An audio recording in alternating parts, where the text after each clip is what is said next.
Hi everyone. Someone asked me how I did my Mars render. Um, very simple. So anybody who really knows anything about Cinema 4D, switch off now. You're going to get bored. No, don't, because I'm going to give you a link to where you can get all my file ready made. The reason really why I wanted to do this, a few people have asked me. They wanted to get into CGI and really don't have a clue. They've got a rough idea, but they want me to show them really what the game is all about, how we go about making these things. So it kills two birds with one stone. The person who asked me how I did it, I'm going to show you. And beginners to CGI, hopefully you'll get a brief introduction of how we do it. This is the scene I'm interested in producing. It's not very clear on this because I just threw this up to Facebook to show someone. I was doing a discussion about Mars some time ago. But we're not talking about the quality here.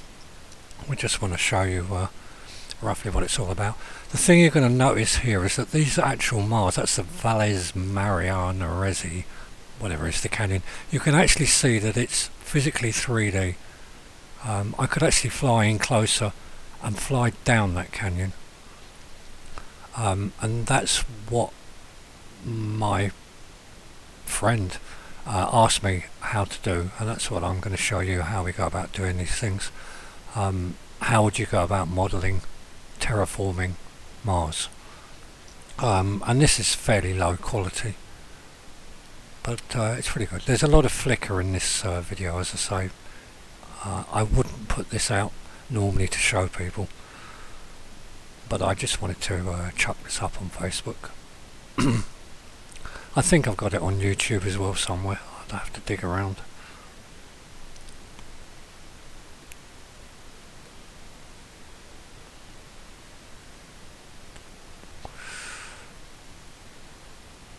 Now, whether those stars in real life would turn with the parallax, I doubt it.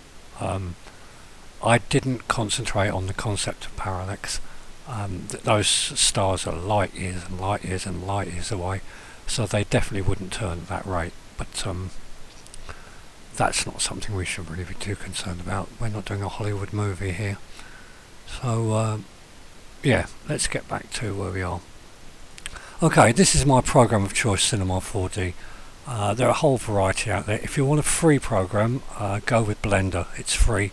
It used to have a really nightmarish interface. I've heard it's got a lot better. I'm planning to get into it soon and play around with it. But as far as I know, and I've tried most of the other programs out there, Cinema 4D is the most user-friendly. To those who don't know anything about CGI, this probably looks like a nightmare to you.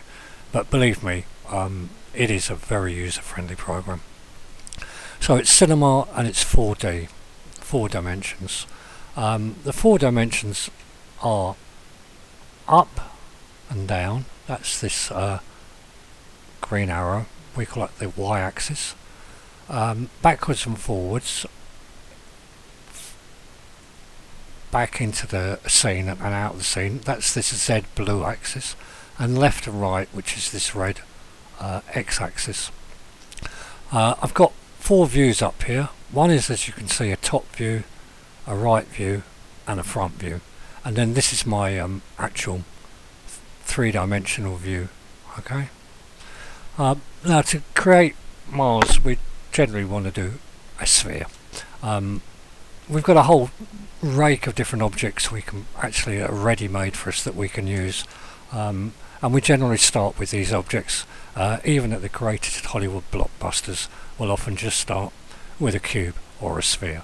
I've got a whole load of simple, these are called parametric, very simple objects. Not really much I can explain about them at the moment. We're just going to go with a sphere. Now as you can see, I've got my sphere, it's showing me the right and the left. It probably not very clear because it's a perfect, well, will be a perfect sphere, but you're going to get the picture in a minute. Now if we look at the sphere, we're going to see it's very blocky. And the reason is that we haven't given it many segments. If I change my display, you'll see at the moment these aren't technically polygons, but we'll stick with that. What we're going to see is these little squares here we call polygons, and the corners are going to be the points that make up a polygon. Sometimes we have polygons that have got 3 sides, they're triangular. More often than not we're going to use ones with 4 sides, but we can use polygons because by nature of the term polygon, it can be of many sizes as we want. But for our intents and purposes here, we're going to stick with what's normal. So a polygon is this sheet of, well, it's nothing at the moment, is it? It's not real. What can I call it? It's a virtual sheet, okay? And it's got dimensions and angles and what have you, but it doesn't exist. It just exists mathematically. This is a parametric object, and these 4 corners will be its points. But as you can see, it's very blocky at the moment. It doesn't really look like a sphere. So we can choose an object here, and I can go into its properties, and you can see it's only got 16 segments. I want to give this 96 segments. Bang, and suddenly look, it's smoothed up, and we've got a lot more of these segments. Now you probably won't understand what I'm going to do, but I'm going to change it from, if you look at this little sphere icon, from a sphere, a parametric object which we can change its radius, segments, we can play around with all sorts of options for it. But we can't get access to these little squares until we hit this button up here. We've made it editable. We're stamping it down. We're taking the maths of the program and saying, come on, make a real object. And now I've got a real object. You won't have seen any difference here. You won't think it's any real. And in fact, it's not. It's still a mathematical object in the software's memory. But for me, it's real because now I can get in to every one of these little segments. We call them polygons, yeah? And I can move them around now. And that's how modelling starts. That's how you make the Titanic. You start off with a cube and then you start playing around with these polygons. You move them around here. You move that around there. And you build shapes up. Now we should be able to show how that looks with these now viewpoints. From the right hand side you can see this one, okay? From the top you can see it moving, and from the front. Now I'm going to, this button here is a go back button. I'm going to go back and remove those changes that I made because I want a smooth sphere. Okay, so we've got our sphere, which is going to be Mars, but it doesn't look like Mars, does it? What we do is put a texture on it. Down here is where I create all my textures. I'm going to create a new default material. Fire up my material editor. I've got a whole rake of different things. Don't worry too much. I think the ones you should understand are the colour and the reflectance. The rest I'll explain what we're going to be using, but you don't really need to know that if you're a beginner to CGI. The first thing is colour. Now I can give it all sorts of lovely colours. First of all, let's take that material and I'll drop it on my sphere, and you see it comes here next. I'll change my display so we can see what's going on, and we can see that material has been applied, and if I change colours I can do all sorts of weird and wonderful things to it, but I don't want to. What I want to do is make it look like Mars, and the best way to make something look like something is to put a picture on it. It's cheating, but that's not true. There's no cheating in this game because it's all illusion, smokes and mirrors. So I'm going to load an image which I've already got, and I'm going to put this with the file that I'm going to be putting up on the site. And I've got a very big Mars texture which I got. I think this one came from NASA. Well, I think they all come from NASA, but I either downloaded it from NASA or I'm not sure where. It's a very large file.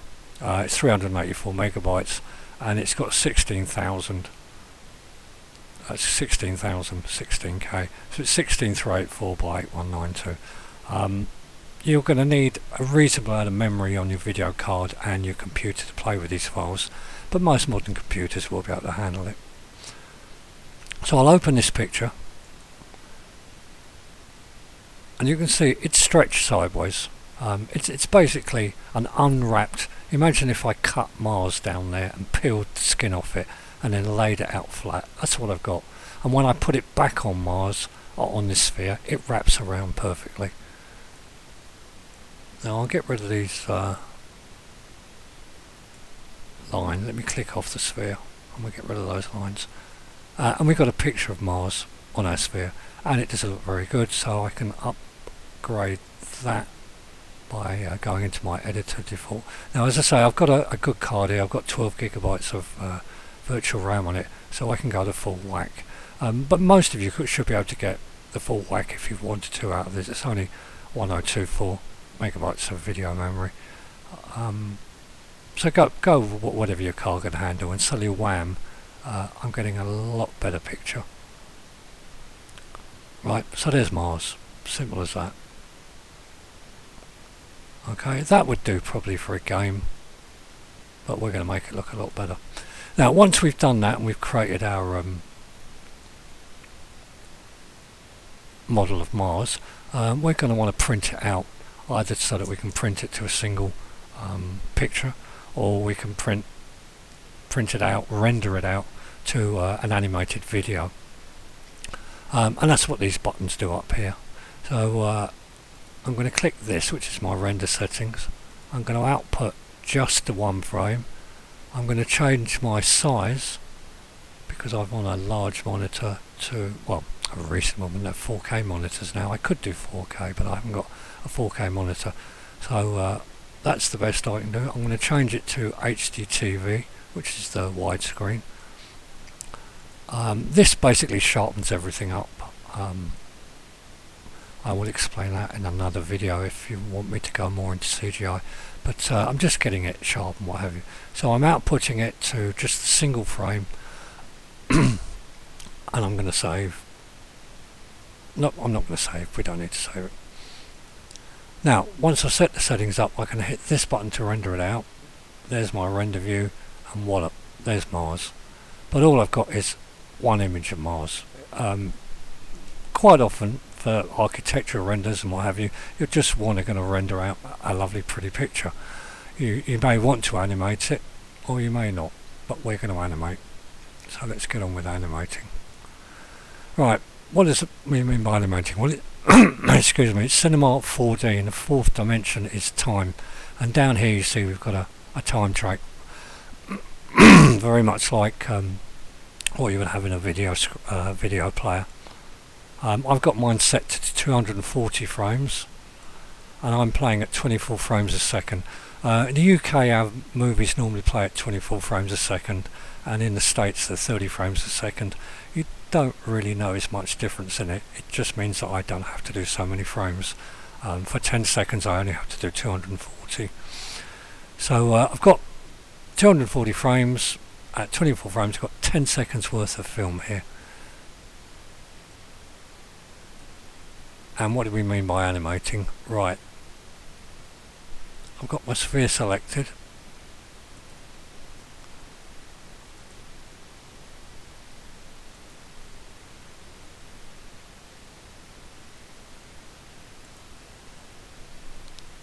And I'm in my top view.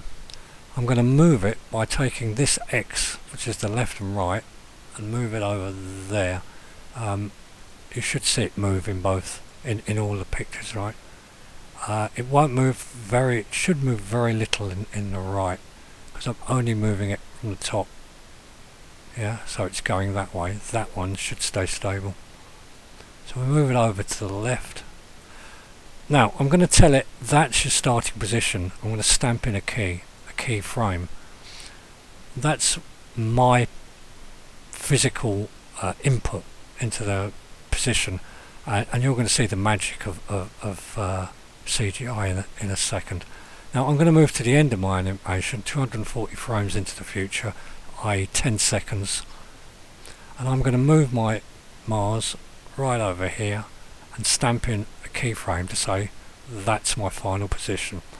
Now all I've told it is a beginning and an end position. And in fact what I'll do, I'll go approximately halfway, well actually halfway, and I'll move it up, and I'll stamp a position there. Now notice these lines that developed. Okay, what the beauty of CGI is that we don't have to do the work. The program does the work. I've told it beginning, middle and end, and the computer now, or Cinema 4D, will work out its positions in between for each frame.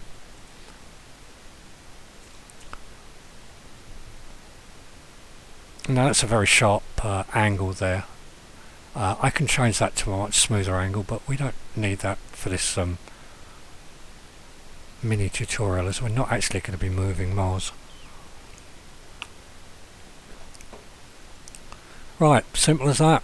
That's how you animate. And if you look here, each of these frames shows a different position, and they've all been calculated by the software.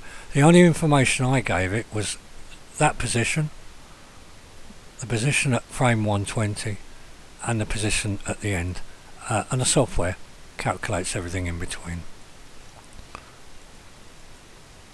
So let's go back, remove all this, get it back to its original. Yep, there's my Mars. Right, the next thing I'm going to want to do is light Mars. As you can see, it's already lit. Well, that's because what we've got here is a default light, and I'm going to switch a default light off. Okay, now it has no lights, it will come out black. Plenty of objects up here, but one of the most important one is your lighting and your cameras. I'll go into the camera in a minute. First of all, I'm going to add a light. I've got a whole rake of lights here, but generally I like to go with what's called a target light. It gives me a light and a target. Now wherever I move my target, the light's going to change and follow, okay? I'm going to put my sphere, we have coordinates to start with. It's at X, Y, Z, 0, Z, 0. So it's bang slap in the middle. And my light target, I want to put that at 0, 0, 0. So my target for my light is the center of my model of Mars. I'm going to change my light to a infinite light. I'm going to give it some shadows. I'll explain that in a minute when we get on to actually getting Mars to look like Mars. So now basically I've got a light shining from above. Okay, I'm going to want to move this light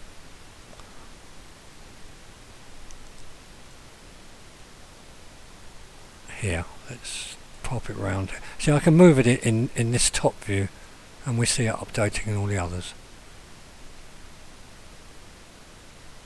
Okay, that's a fairly good angle for my light. Now if I hit this render button, we get a nice image of Mars in shadow. Again, people may say that's good enough, but if it's good enough, it isn't, because we can do a lot more with this Mars to get it realistic. Now, as I said earlier, and this is the bit that's probably going to interest the chap who asked me on YouTube about this, how do we actually get those deep canyons? Because at the moment, if I go into the Marianas, I don't want to change my position of view here. Sorry, what we've got here is position, size and rotation. If I move that rotation around and up here, that's the Valles, I'm not sure how you pronounce this, Valles Marianas or something. And if I come in close, it looks great, it looks wonderful, but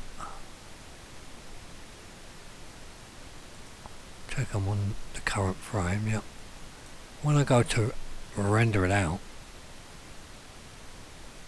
I haven't actually got, all I've got here is a picture, and these shadows are from when I think the Mars orbiter took the pictures. Shadows came naturally, but they're not actually there. As you can see, I hope you can see, this is an illusion of depth. Yeah, there is actually no depth here. We may be able to see it better if I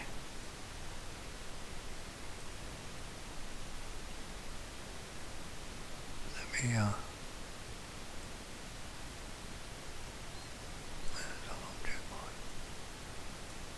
Try and spin it at that angle. Right, here we are, right, nice side attack. And as you can see, it's flat.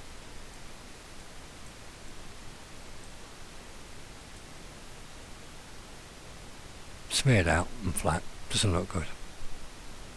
These aren't craters, are they?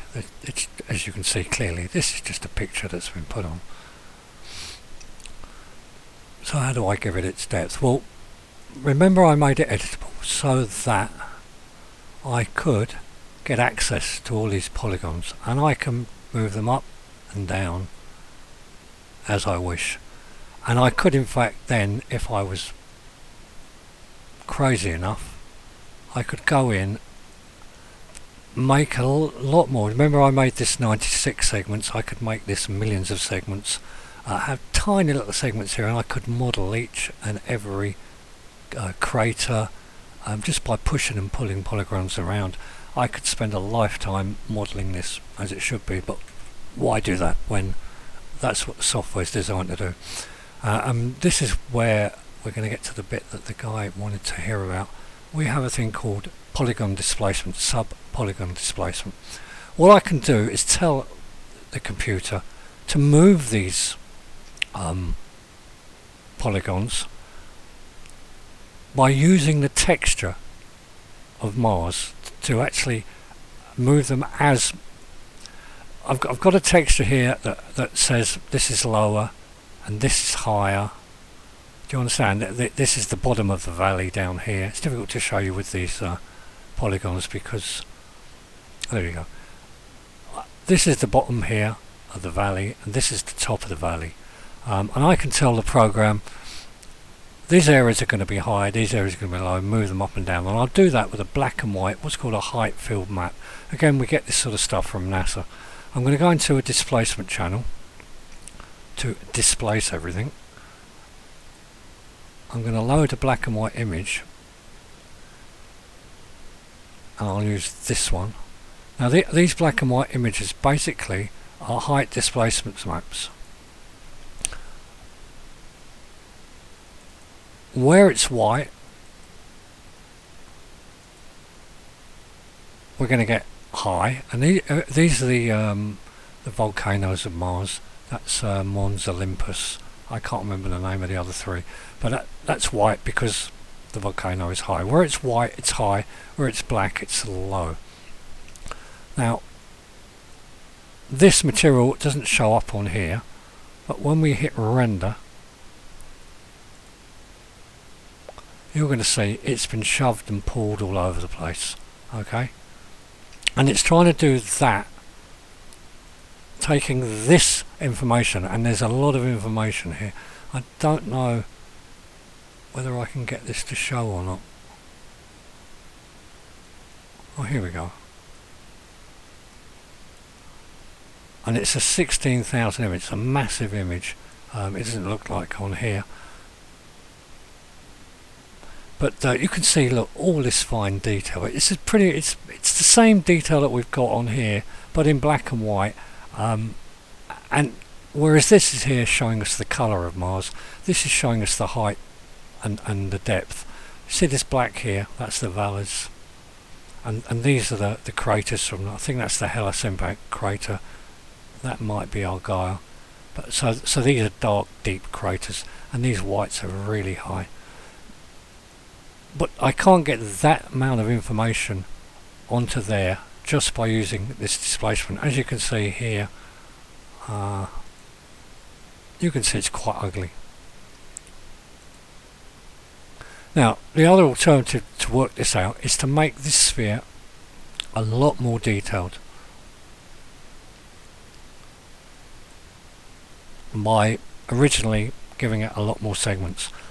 But there's a way of cheating with that. It's called sub-polygon displacement. I can tell it to divide each of these polygons into 4 smaller polygons, and that will allow me to move these up and down much more accurately. At the moment, all I can do is I move this one polygon either up or down. That's all I can do. So I'm going to lose all this little detail in here. But when I've got 4 divisions in there, I get a lot more finer detail. And we'll prove that just by rendering it out now. You see, wallop. I'll put it back to its default.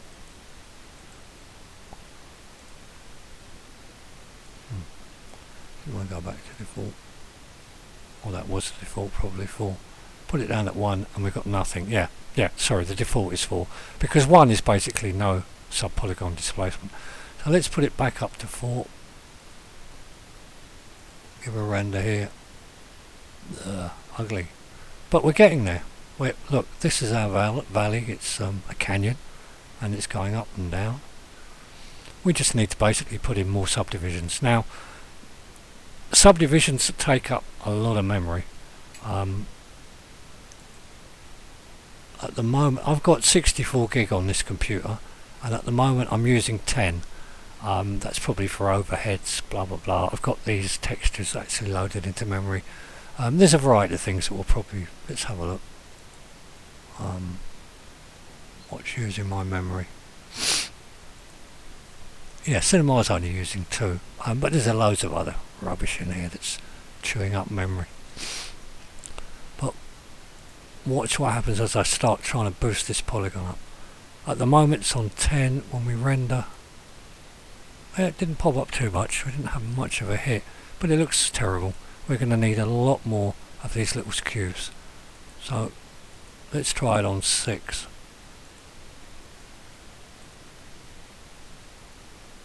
It's only put me up to 11, so I can play a lot more. But also there's the time. It needs to calculate all that, but isn't that an amazing difference? And the software's doing that. It's taking the black and white data from that height map, we call it, and telling which polygons to go up and which polygons to go down.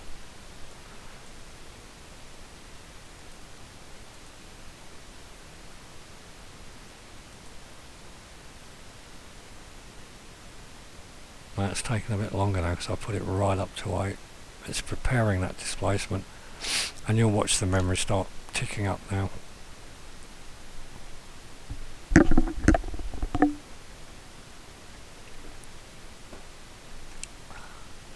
Eight's going to be overkill.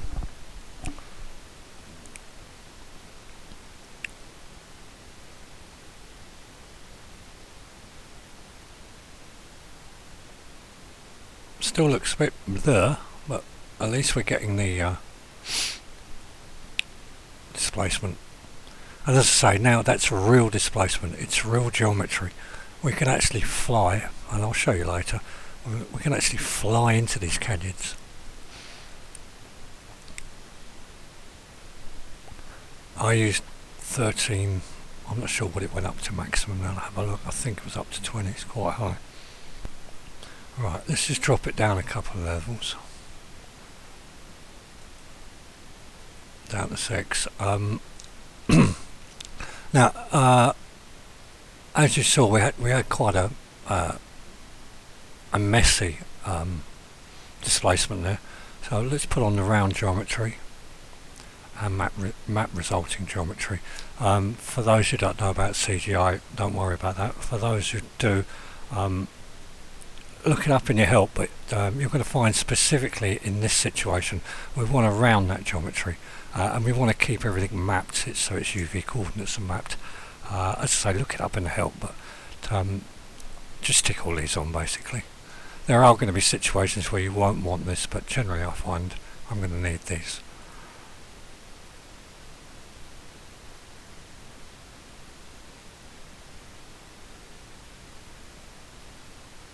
Incredibly high, isn't it? Whoa, yeah, look at the sizes of these. Actually, it's quite cool. Okay, well, let's bring it down to a height of 1. See what we get there.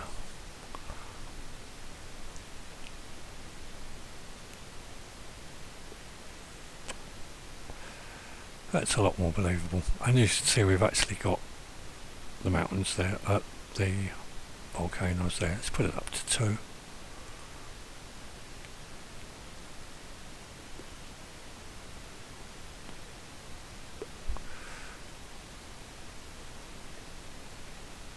Reasonable.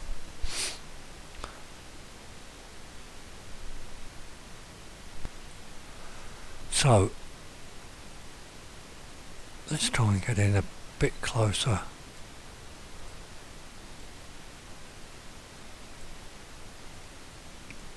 I can't remember what this area is called. It's a lovely area to render.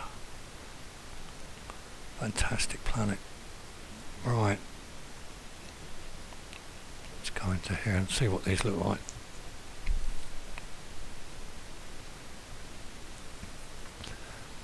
Not bad, a bit gloopy. As I say, I'm going to give you the final file, so I'm not too bothered about finessing this down. I just wanted to show people how it's done.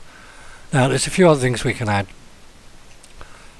Displacement is a gross deformation of the sphere, but I can add a fake deformation with bump. But this is an illusionary detail, extra detail. I can use the same black and white. Same black and white image. Put it on the bump, and it should give me a little bit more detail. Yeah, you won't notice that so much here until we get into some really good renders. Yeah, I'm going to leave it on this one because I want to go to the final to show you how I did the full settings. But for people who are new to this, you don't really need to know that. So what have we got here? We've got a light, we've got shadows on it, we've got some displacements. Basically, we've got Mars. Now, if you looked in the video, we had a fly through. At the moment, I'm using what's called a default camera, and I can move that around by moving this in and out, turning it round. But generally, in CGI, we want our own camera. So I stick in a camera, and as you can see, this green object here is my camera. And as we animated Mars moving left to right, so I can animate my camera, and I can start it off here. Hit a keyframe to tell the software that's where it starts. I can go to the end, but it's still selected.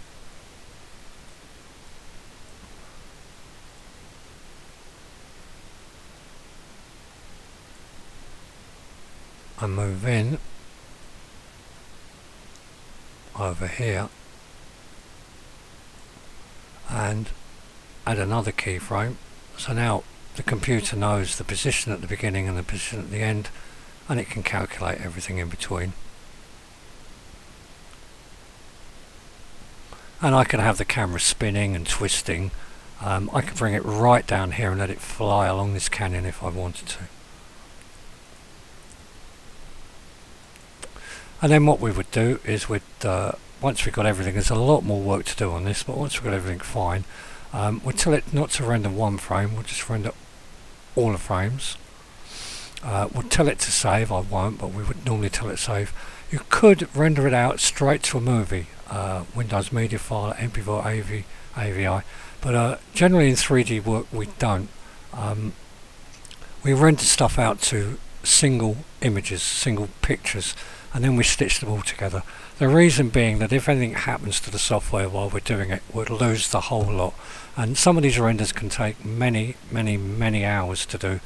And if we were 5 hours into a render and you had a power cut or the system crashed, you've lost everything.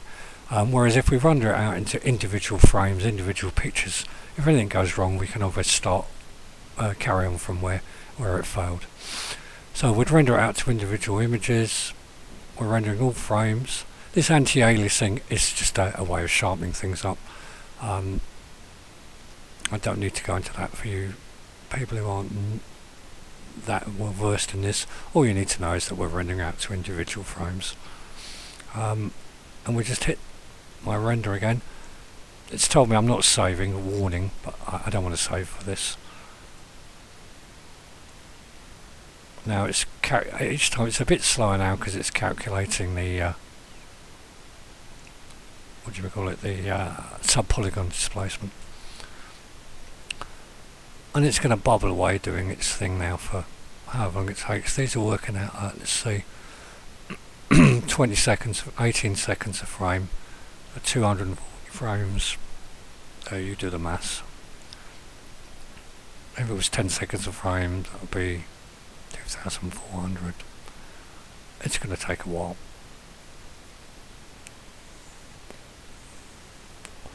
So I'll pause it. Okay, we're bubbling away. I've made it smaller and lowered a few of the settings so it could get a bit of a move on. Okay, we've done 26 frames. That's enough for us. That's about a second's worth of animation, but it should give you the idea of what's happening. Okay, so we've actually got the first second or so of us moving in. There's a lot of flicker and dicker here because my settings are quite low. As you can see, there's some flicker around here. And down here, obviously. But as I say, just to give you a rough idea of how we go about doing it. Now, the next thing, we can add a few lovelies in. I can put a sky. And as we did again, we can create a material. And here I can just make it luminant, like a self-illumination, like a light. And I'm going to add in an effect of somewhere here, it's a star field. Surfaces, star field. Okay. Chuck that onto my sky.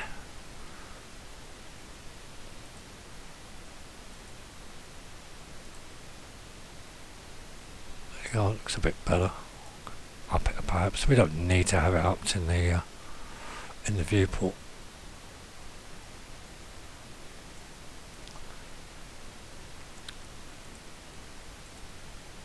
There's not much I can do to this. It's a very, very simple star field.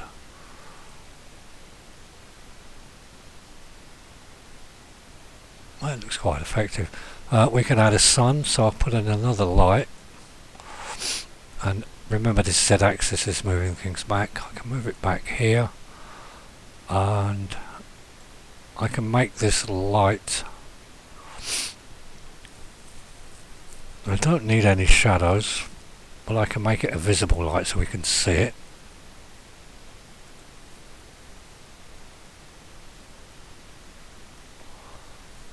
And I can change its colours. Let's have it as a dark orange, I don't know, to a lighter orange. As I say, this wouldn't be a final, I'm just doing this to show basically how I would go about doing it. Let's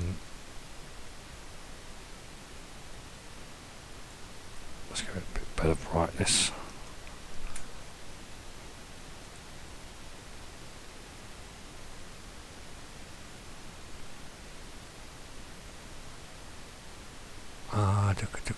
Outer distance, and then we can build, so that's the inner and that's the outer. If I boost the inner up, we're going to get that nice hot centre.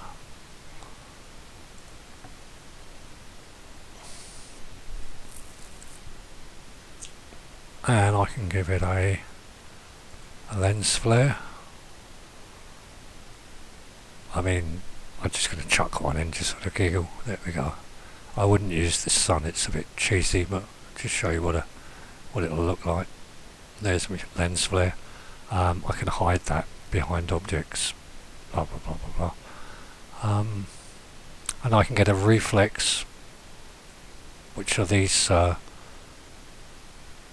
little chromatic aberrations that you get when a lens, you'll see that in movies quite often, although yeah, that's coming up. So, as I say, it's very cheesy. These are just things that I've slapped on. I would never render this out looking like this, but it gives you an idea of what we can do. So that basically is the scene. And if we go back over to my finished one. And we have a look at the let me just get rid of all the background fluff. Display options, filter, and get rid of the axis, get rid of the grid, and let's see if I can boost this. I don't need reflections on that. Sorry for the editor. Let's see if I can get it looking a bit better.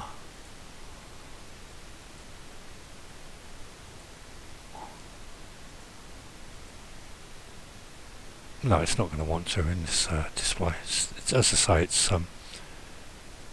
just to give you an idea. It's not what we would render out finally. All of these things I can hide. So, for instance, the light I can hide so it doesn't get in our way.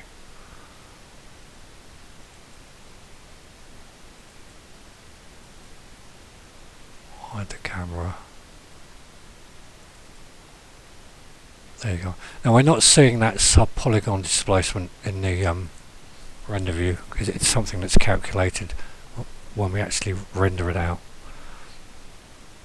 So basically what we see here is just a rough idea of what's happening.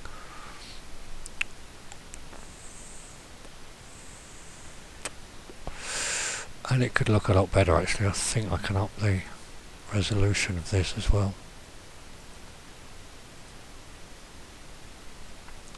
Yeah, a lot better.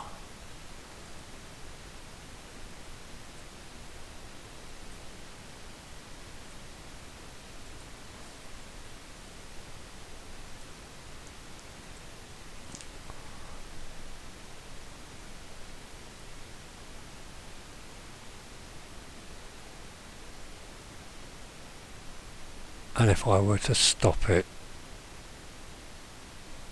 here and took a render,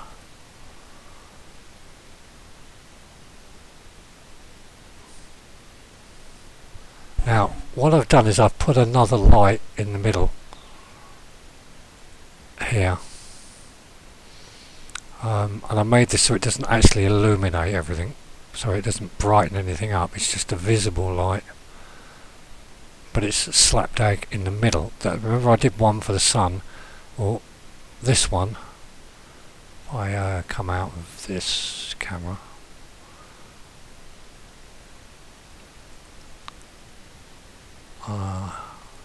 it's bang slap in the middle of Mars, but what it's doing is it's actually putting a glow outside, as we did with the sun. It's doing exactly the same thing, but the problem is I think I've set this up far too big. It's supposed to be the atmosphere of Mars.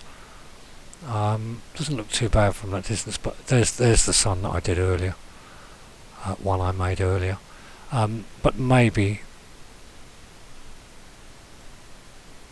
I could do with bringing this down. It's all a matter of taste. You could look it up, find out what the size. You could build this roughly to scale and then look at the size of the atmosphere. Perhaps I could bring this down a bit, so I could bring the outer distance of this visibility in a tad.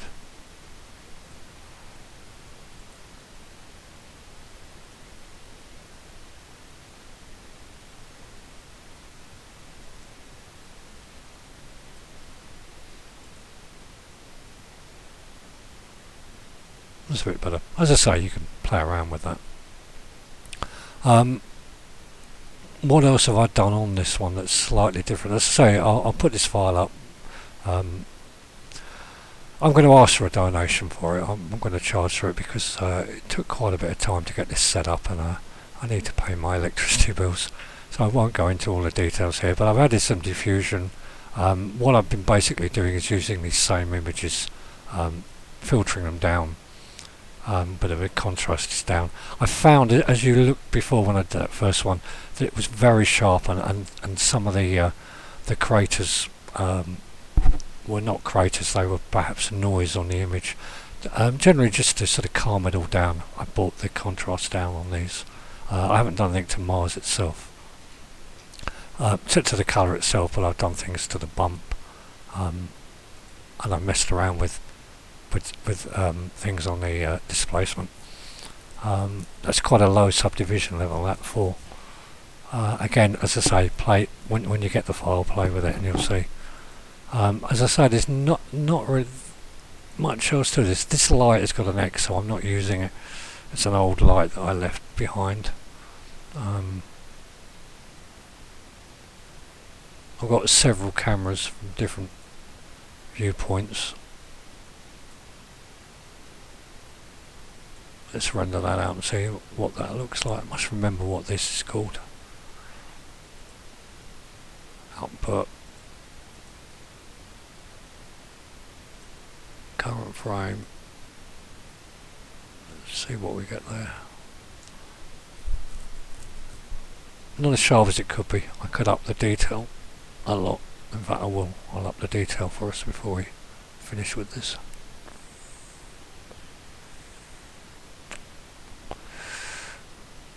And again, look at that atmosphere.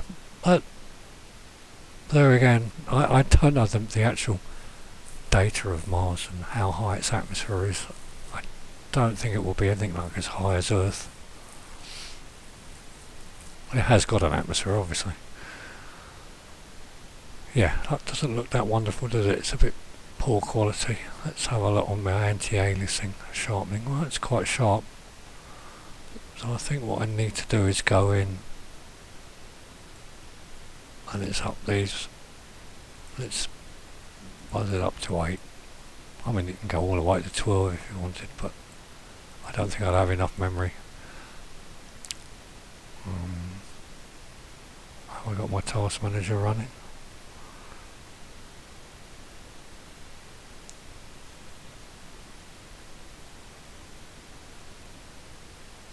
I thought I had it up.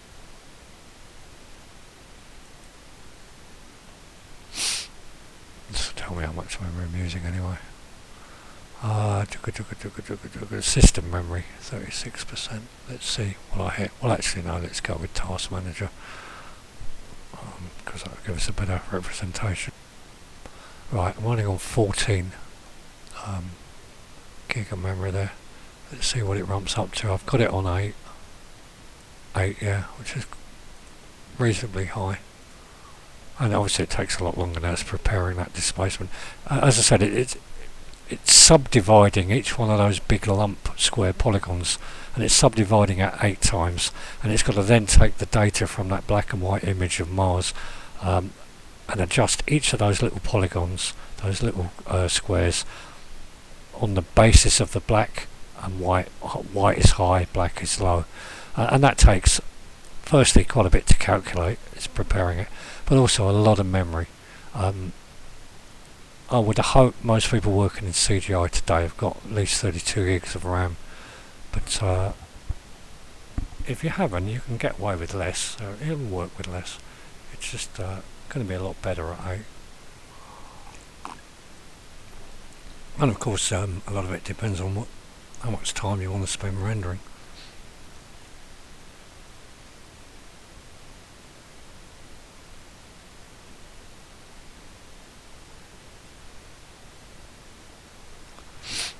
Now, one of the reasons I think, I did this thing quite a while ago, and one of the reasons I think I put a lot of the filtering and smoothing on was to get rid of any flicker. I generally wasn't going to come in this low.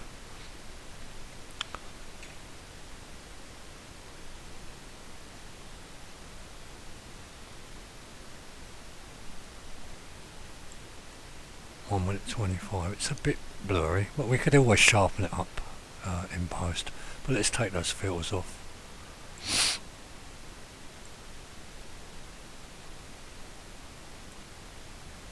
And see what we get. Whoops.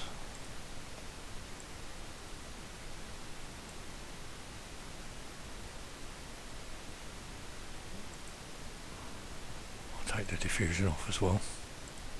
Okay, so we're now just down to the colour, the bump, and the bump's raw. It's not been messed around with, and the bump is, and the displacement is raw. see what we get here.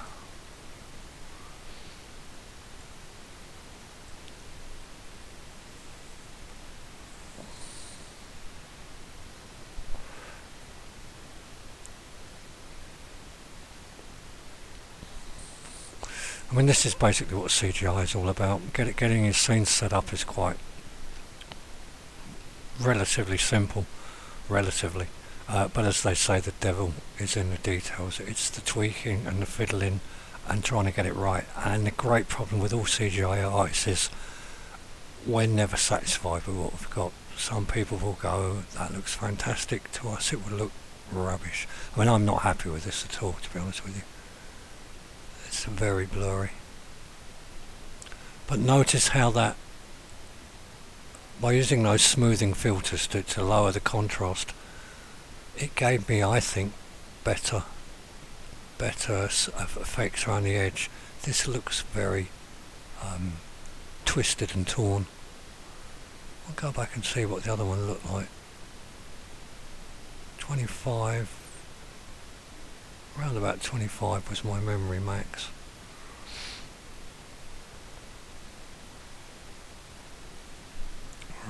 Right, it's done its thing. Now that was what we did earlier with everything smooth, yeah? It looks a lot better. And that was without the smoothing. So I would stick with the smoothing and I'd sharpen it up in post. But as I say, I wasn't using that camera angle. I was using this camera angle.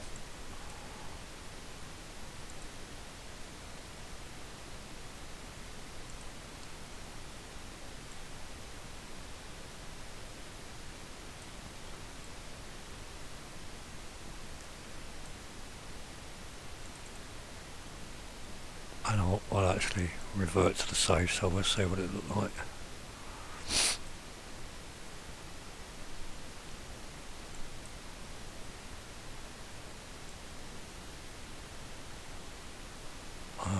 Where were we on it? The last image. Actually, I was using this camera, wasn't I?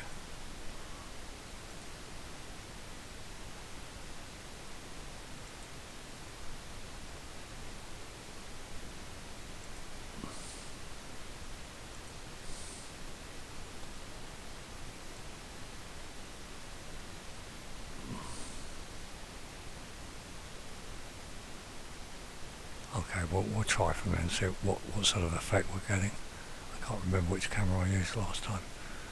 Get rid of the save, output, current frame, anti-aliasing is high. I'll put it onto sync. That's a different style of anti-aliasing. I might sharpen it up somewhat. And this is quite fast because I'm using very low displacement settings, as you can see. It's very gloopy.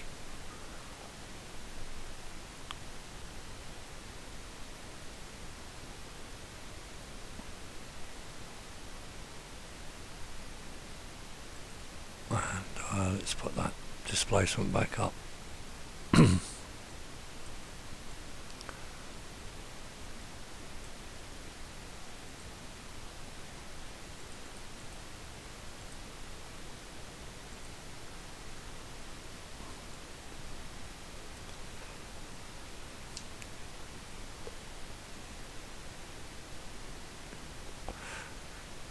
Now nowadays a lot of people are rendering using the GPU, the graphics card, so the CPU, I'm using CPU and I'm using the system memory. I've got 64 gig, but you get a lot faster rendering with a GPU, but you're limited to how much memory you've got on it. I've only got 12 gig on my GPU, so it would have to use the CPU for this memory. But this bit would generally be a lot faster on a GPU. But already it's looking a lot better.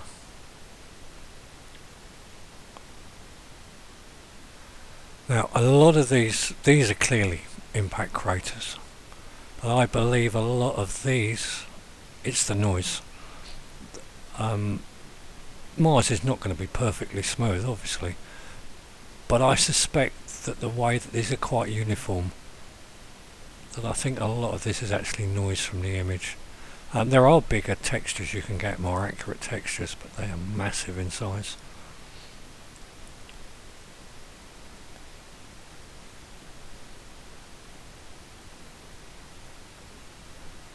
So that's not bad.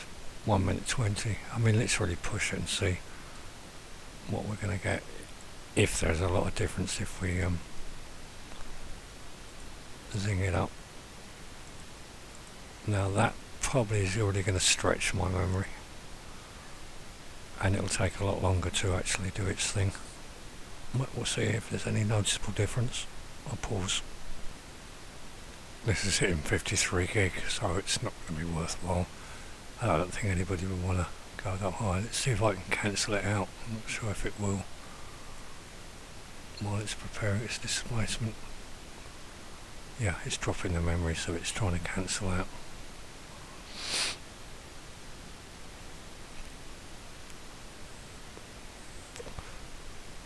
I'll pause again while it's fiddling around doing that.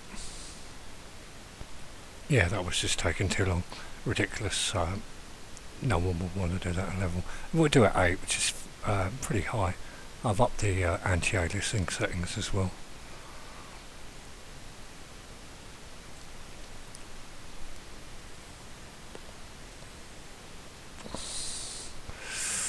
Again, it's got to take its while to do the displacement, but it won't take anything like as long.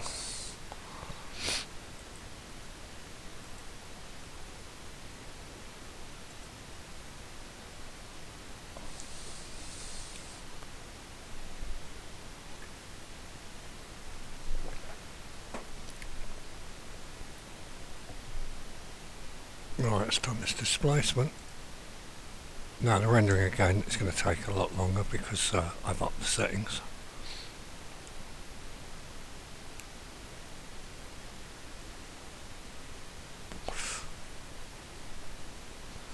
I think this should hope you realise why I spend so much time on Facebook, because we're talking 2 minutes gone on this frame, and for this short animation of Mars I did was 2,000 frames.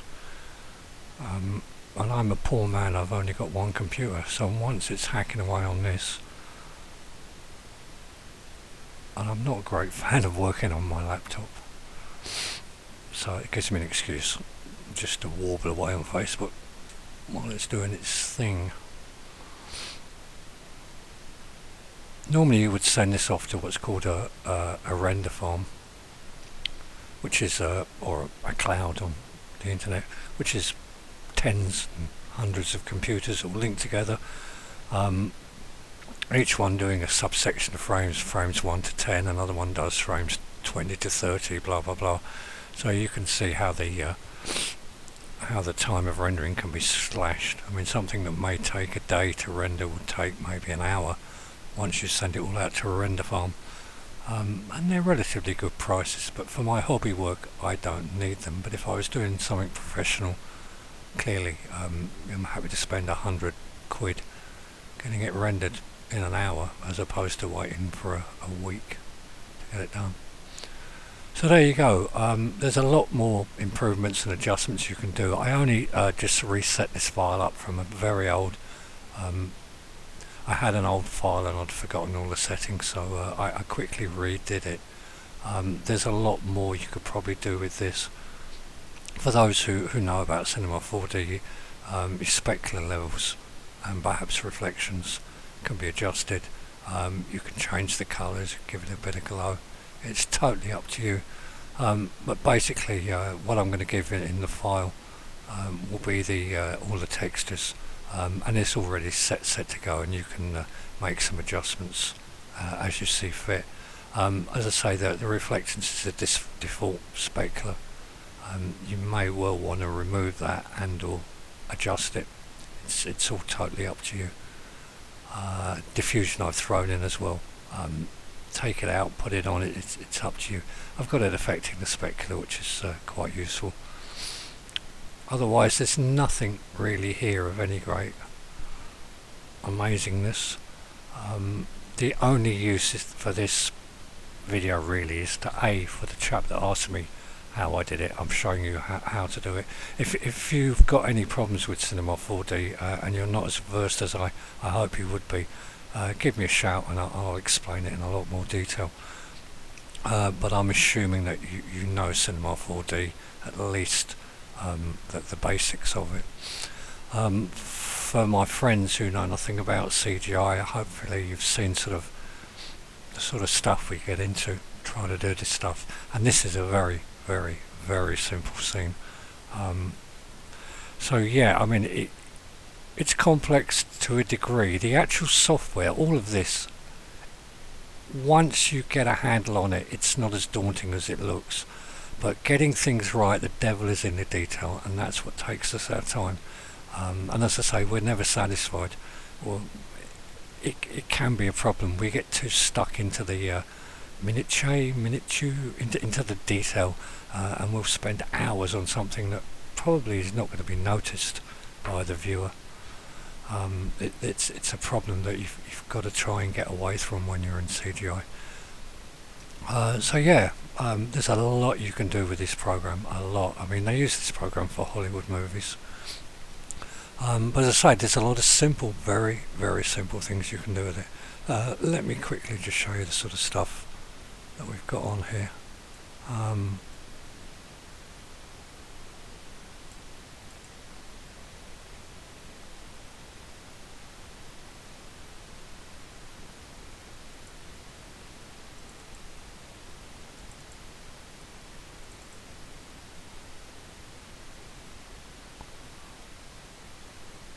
Now these are all the materials that have been added to this one scene. I don't know why it's taking a while to load. Oh, now it's loaded up.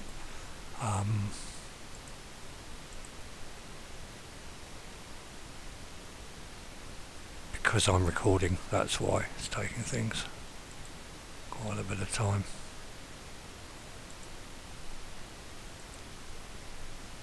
Yeah, so I mean, here's a kitchen scene with all the models in it. It's got the plates and the apples, and there's a camera.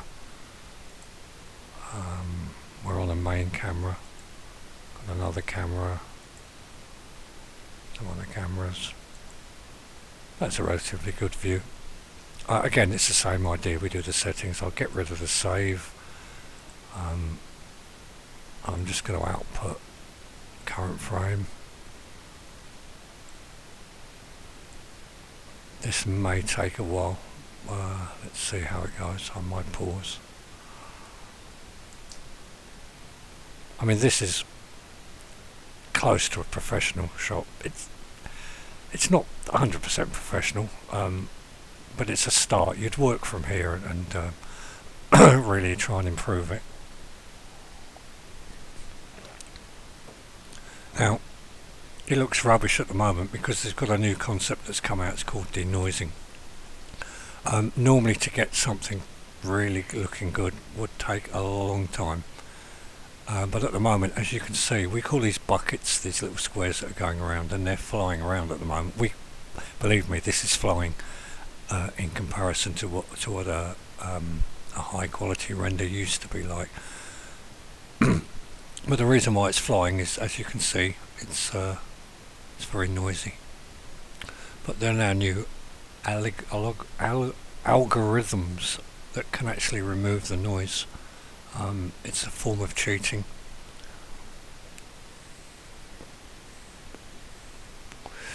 Another thing you can see in here is the apples are relatively sharp. Forget about the noise that's there, but you can see that they're relatively sharp. They're in focus.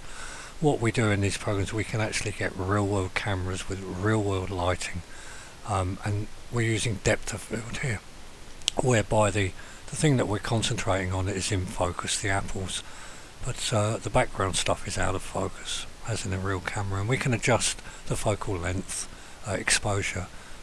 We can treat it exactly as we would with a real camera, and you'll see when we get to clean up this noise, you'll see these pans and stuff in the background will come clearer, but they'll be blurred because of this depth of field effect. I think you can all appreciate what depth of field is. You're looking at your screen and the stuff behind the wall is all blurred, isn't it? You get the focus on what you're concentrating on. That's depth of field.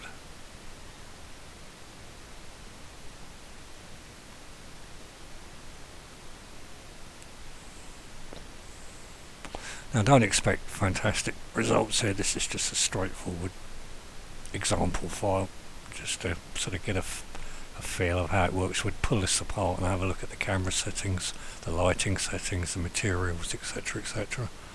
And you could take objects out of here and put them into your own thing. I could take a single apple and have that in my Mars scene if I wanted. There you go, wallop, did you see it just flash? And it cleaned up very well.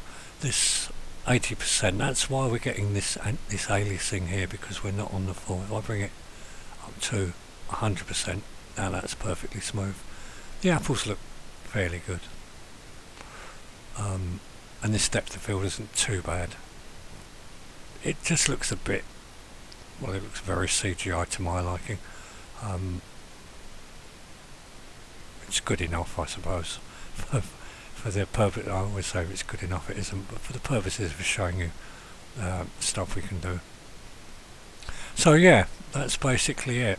I'll get this file wrapped up and put up for download for those who want to give me a couple of bob. But hopefully I've killed quite a few birds with one stone. To be honest with you, I was just testing a new recording software. I used to use Camtasia before, and I decided to go back to Camtasia because I was finding the free software OBS is just a pain in the neck. It's just overkill. Some people who make these free softwares drive me nuts. Like, they put so much into it, it just becomes a nightmare. And the vast majority of people that want to use free software, they just want to get on with it and press buttons. Camtasia is a lot more simple, a lot more straightforward. So that was one bird killed. I'm just testing this Camtasia. It's been updated so much that I want to check my settings are correct. The second bird that gets killed is the guy that asked me how I did Mars, so you've got an idea here, and I'll show you where you can get the file from. And the other bird is my friends up there who know nothing about CGI. This gives them an idea of how we work with things. In this scene you're going to see it more obvious because these cameras are moving around, but if I take that off, I go to what's called the default camera, so I'm not messing with my cameras here. And you can see what the scene is. There's really not a lot to it. Well, there is a lot to it, but you can see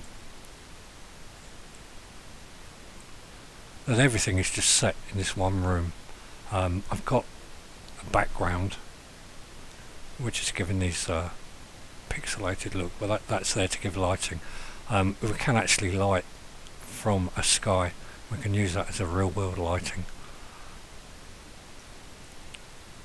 And these are just straight. Do you remember I showed you that the spheres and cubes? That's all these walls are, straightforward cubes. They don't need to be anything more than that. Again, simple objects. The complex objects are these ones down here. Now, you could go around modelling these yourself, and a lot of people do, but more often people like me aren't that into modelling. We want a scene. We've got plenty of these in our content browser. We can just put in chairs and tables and toasters and ovens. If you want something better, you can buy them. You just buy ready-made software, ready-made objects. Or some CGI people, that's all they do, is they make objects. They're not too bothered about rendering out scenes. Their job is just to make these pots and pans and sell them. Let's have a look at these wine bottles. They look quite nice.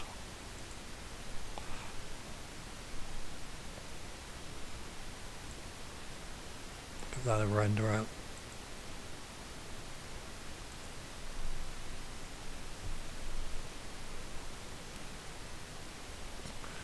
You see, it's illuminating from that. Do you remember that blocky picture that was completely surrounding the whole scene? That's being used as a light source, and it's using all the different colours on that picture.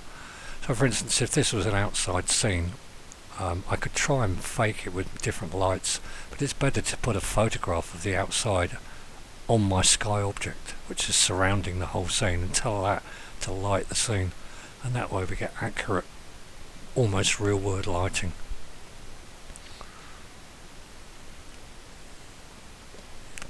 I'll pause this one. You see it's slowing down quite a bit on these bottles because glass is quite a complicated thing for it to calculate. It's got to do the transparency, it's got to do the reflections. I'm not sure about these bottles, but a lot of glass you would have different levels of absorption. It's also got to slightly blur the reflections because you're never going to get a perfectly sharp reflection on anything. So it's got to do a lot more calculation when it's dealing with glass.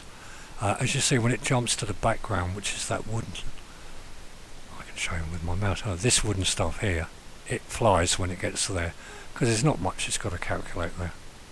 But coming back again here, that label is quite quick, but once it gets onto any of this green glass, it's slowing down because it's got a lot more to calculate. Already you can see you're getting quite a good bit. This first pass gives us a good idea what the lighting's going to look like.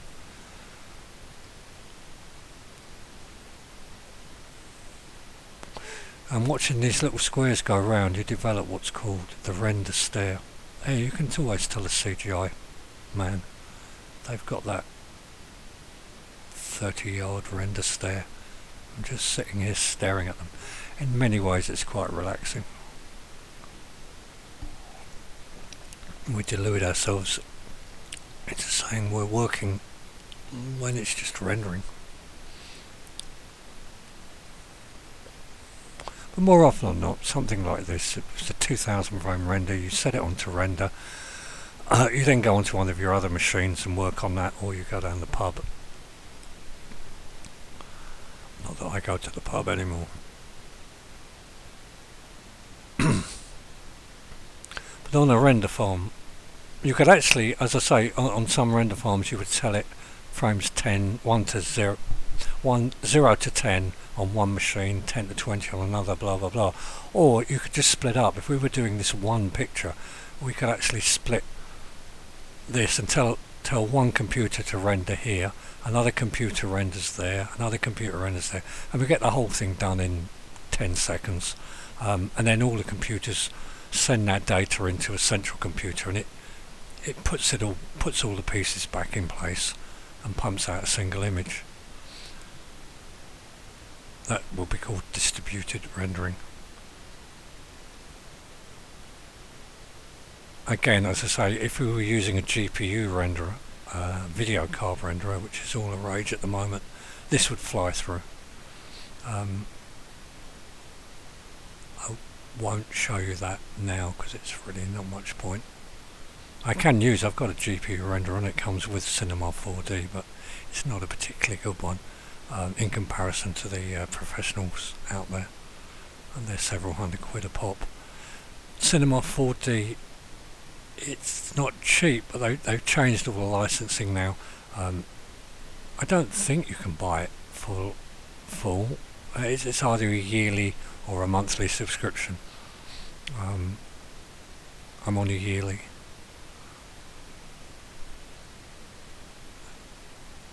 But it's I think I'm not sure if you can buy that right. I'll have to check again. It's several thousand anyway. But yeah, that's not bad. It's still not.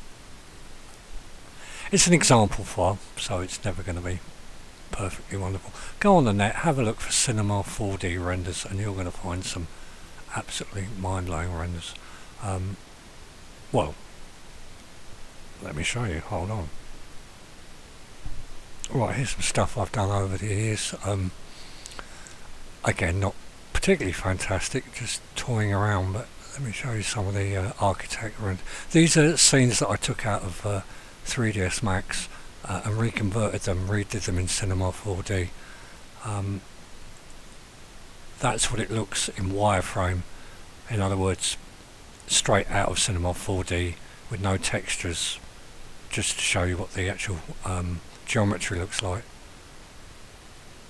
I'm not sure it's there. Yeah, and there's the final render, which is, I think, quite good. I didn't model any of this. This has all been pre-modelled. and I had the Max scene to look at, and they did this with a different software, but I could take the ideas of that and put it into Cinema 4D to get a render like that. There are better ones here, I think. I'm not sure if I've got them all up here. There's a lot more believable than that test render of the bottles I just showed you. And this is where the money is in architectural renders. You get stuff looking this good. It takes a lot of time. Well, if you know what you're doing, yeah, you could do it a lot quicker. I don't tend to play with architect renderings that much, to be honest with you. This is a set scene. I think this is Cinema 4D.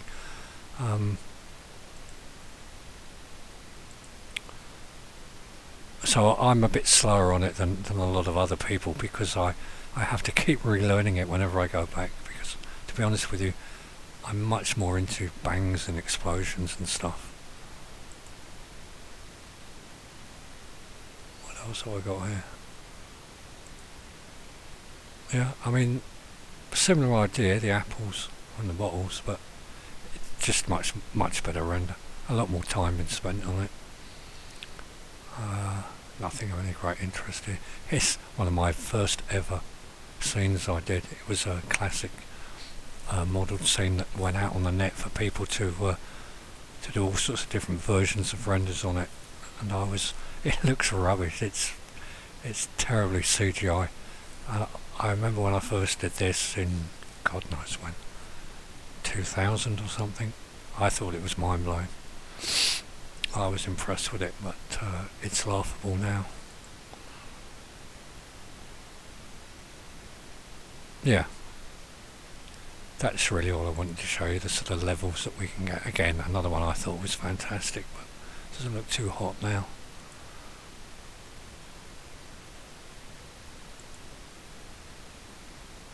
Similar idea, similar kitchen in fact to before, but I think better quality. Anyway, I'm going to leave it at that. You can download demo versions of Cinema 4D, which does everything that's here, and have a play around with it, see if you like it. Again, if you wanted a free bit of software, have a look at Blender. As I say, with all these free softwares, for some bizarre reason, the people that make them, they get very anal, and they make them so awkward and complicated to work with. Blender's got a lot better recently, but it's still, I just don't like working with it. Cinema 4D is just, once you've got the hang of what this is all about, and there's not a lot to understand, to be honest with you, and once you've got a handle of what this section does, what this section does, you can really get on and get moving with it. Yes, if you want to get it to Hollywood level, you've got to learn all the other stuff, and there's a lot in here to learn. But it's nicely laid out. It's quite straightforward. The help is wonderful. There's a lot of great people out there on the net that are willing to help you. It's very addictive. It's addictive software. It'll take a lifetime to fully learn it, but you can start making fun stuff in a matter of minutes, to be honest with you. So yeah, there's my Mars. Just got to tidy it up a bit before I put it out on the net and clean some of the rubbish out, and check it's right, and then it'll be up for download. Now I'll probably find that I haven't actually recorded this, and I've just been wasting my time. Let's see. Oh, it's recorded. Okay, let's call it a day.